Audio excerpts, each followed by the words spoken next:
Hei vaan kaikille, mä oon Liettilän Terhi ja sosiaalinen innovaatiohan tarkoittaa uusia ratkaisuja yhteiskunnallisiin ongelmiin, tarpeisiin tai haasteisiin. Ja esimerkkinä sosiaalisesta innovaatiosta voisi olla vaikka Espoossa toteutettu Omakamu-yhteisöviljelyhanke tai palvelu, kuten tämmöinen jakamistalouden alusta, Suomen ympäristöministeriön Motivan luoma Materiaalitorinen niminen verkkopalvelu, joka toimii markkinapaikkana yritysten jätteille ja sivuvirroille. Yritykset voivat ilmoittaa, mitä materiaaleja heillä on käytettävissään ja mitä he ehkä tarvitsisivat sitten itselleen.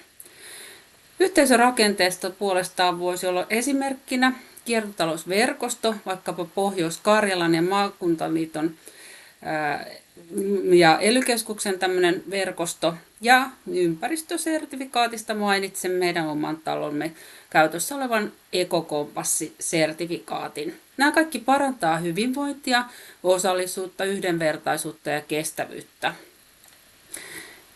Sitten pääsemme Porterin ja Paul Villen näkemyksiin, ja sinälläänhän nämä ei ole ristiriidassa, vaan ne täydentää toisiaan, koska Porter tarjoaa vision ja liikkeelle lähdön ajatuksesta, että yritykset voisivat ja niiden pitäisi pitää ja ottaa niin kuin vastuuta yhteiskunnallisista ongelmista ja huomioida se niin kuin omassa liiketoimintamallissaan.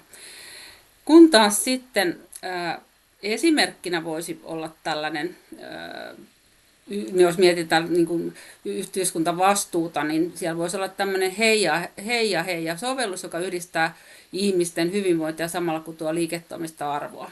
Ja Paul et Ville, sosiaalinen innovaatio eroaa pelkästään liiketoiminta-innovaatiosta.